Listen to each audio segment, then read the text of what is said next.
I'd like to introduce the ChessDojo Aggressive Opening Repertoire for White. And before I get into the details of it, what I want to say is what's novel about the way ChessDojo is doing their opening study is instead of simply focusing on memorizing a bunch of lines, what we're doing is we're introducing the idea of sparring positions. So instead of memorization, which is also important, we're trying to stress that you need to develop an intuition, a feel for the dynamics of the game. And so there'll be a number of positions in here which are marked as sparring positions where you will play it more than once with the white side, but then also flip colors and play it from the black side with people from what we're calling your cohort, so people around your same level. That way that you can see what kinds of mistakes are typical from your level of opponent, and also be able to try to play the opposite side to see it from the other player's eyes. And it's a really powerful system that I developed kind of informally with students of mine, and now we're putting into practice in a more rigid formula, which is very exciting. And already, a lot of people are having success with this. Now, one of the things about doing it this way is really we're looking for less lines and more positions which are considered like bedrock positions that we can say, okay, I understand what's going on here. Okay, so that's an interesting thing that, of course, pertains to other openings besides just the repertoire I'm going to show for white today. Okay, so the aggressive repertoire. Here's just an interesting thing about humans and chess players. You would think that a person's politics or something like that, something that feels so individual to a person, would reflect in their way they play chess. In my experience, simply not the case. What they hold to be so precious with their political views is not, I think, who they actually are. What is more telling is what kind of risk are you willing to assume, and what level of, let's say, paradox are you willing to assume? Now, the repertoire here is truly for the person, not so much who's paradoxically minded, but somebody who really wants to go for the throat and who was assuming an incredible amount of risk early on. And one of the interesting things about this, having taught this now to a number of students, is that the critical positions come early, right? And what I mean by that is the game is going to be often decided within the first 15 moves. And that doesn't mean you'll always find the move, but what it will start showing you is that there's a certain skill set that goes beyond just the opening itself of tactical ability, but also the smell for the initiative that you'll need to have to really play this opening system well. And of course, that kind of feel is something that the opening system will hopefully help you develop, right? Okay. Number two, the other thing I like about this system is there are a number of ideas which are coherent. So some ideas we use in against one opening are similar to ideas we use in another. Okay, and that makes our task a little bit simpler in terms of trying to understand the dynamics of the position, which is really what is going to be central to the struggle. Okay, so to my mind, there are 7 responses to 1 e4. E5, most common probably, Sicilian, French, Caro, Perk, Scandi, Aliokin, I can't pronounce it. Kostya can, I can't do it. In any case, those are the main responses, and those are the ones for which we have chapters. And so let me just give a quick introduction. And what we're going to have at the dojo is I'm going to do a more deep dive in a video form of each of these chapters that you can see on our site. And also, we'll have a file there. And that file you can either study or you can take it to, say, Chessable if you want to, say, memorize it. But what's most important, as I want to stress, is the sparring positions that we got. And I'll just show an example.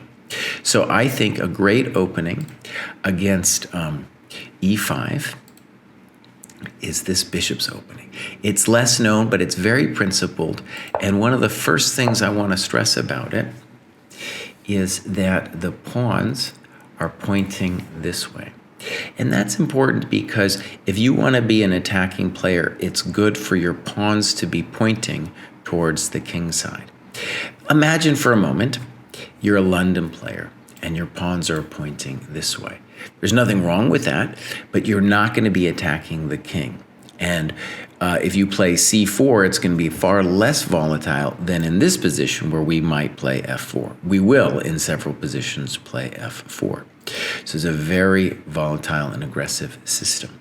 And there's all kinds of hidden things to appreciate, but I don't want to go too much in depth. The one thing I will say that will be similar with, say, our next system is here our bishop this is actually our good bishop because the pawns are on light squares, right? And this is our bad bishop. So we're kind of thinking to get rid of it. And I'll talk a little bit more about why that's important when we think about this next chapter with the Sicilian, where we're playing knight c3, and then if d6, f4.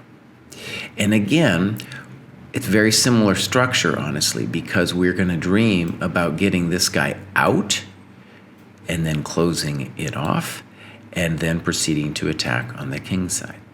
Now, one of the cool things at the dojo is we have a King's Indian expert in Kostya Kavutsky, and he's going to do a King's Indian repertoire for black. And the reason I bring it up is because in the King's Indian, has a lot of similarities to this structure. The same pointing of the pawns, the same desire to push the f-pawn. In a lot of ways, this is an accelerated King's Indian for white here. Again, I'll do a whole breakdown of this in a video on the site, but one of the things I want to stress is about the way I constructed this is there's a temptation by a lot of people who do opening work to look at the computer and try to come up with, let's call it the objectively best move. But for this repertoire, that's not what I'm interested in. I'm interested in the ideas being coherent and consistent across the different opening chapters, and there to be in every possible instance the highest acceptance of risk. That's what I'm interested in. And I'm not interested in, let's say, whatever the computer says, right? That not only evolves through time, the computer changes its mind, but also a lot of times we don't understand what the computer's talking about.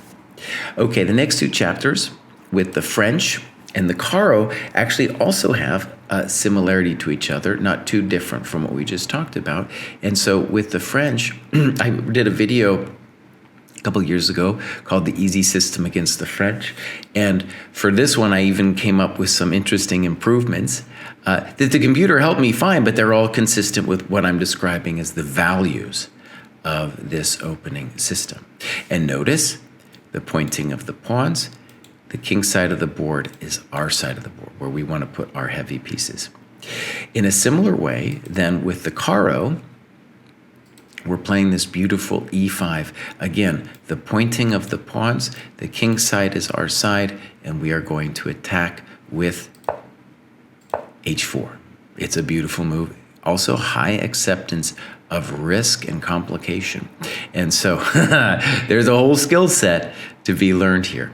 Another thing actually I want to stress is there is a philosophy out there among many chess teachers, which I don't think is ridiculous, which is that when you are beginning, you should play, let's say, gambits and open fighting games, kind of with the idea that you should learn tactics and initiative before you try to learn some weird, subtle positional stuff.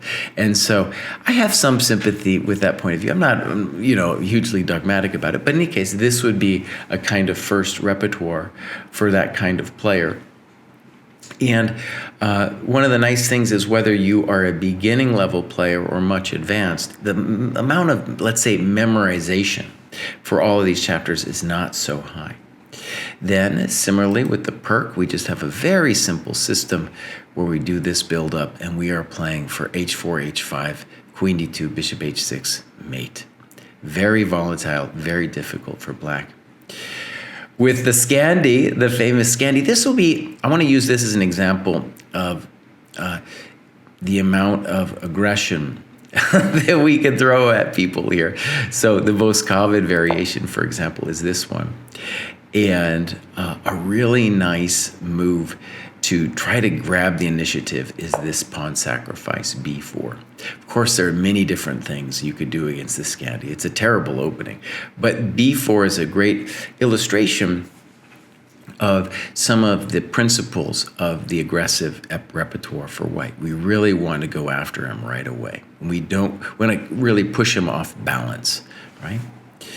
Okay, Alekhine is the Alekhine, or Alyoshin, as Kostya said, and I'll leave that for anybody who's interested, can come onto our site and see the individual chapters as they are done. But again, the cool thing that I'm really hoping people get out of this is it's a new way of studying openings, really. One that is less based on memorization, more on understanding, and also one that is more social. Because in the dojo, you know, the idea, the dream is you meet with somebody and you go over a repertoire like this, and you play it from both sides, and you start getting some knowledge about it. Maybe you even help develop the repertoire some yourself. And then there's kind of institutional knowledge, let's say, of the opening and how to play it, which becomes, you know, really interesting and powerful.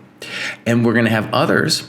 I'm going to have, you know, the complete opposite, really, is the London repertoire. And as I said, you know, the pawns are pointing this way with the London repertoire. And as opposed to say the bishop's opening, there we get the bishop out here. That is, of course, and what's interesting about it, right, is that's a completely different player profile. So it's not like one is bad or one is good. There is an opening repertoire that suits any given person. And finding it is, you know, part of the interesting aspect of a person's chess journey. Okay, so there it is. Hope you enjoy it.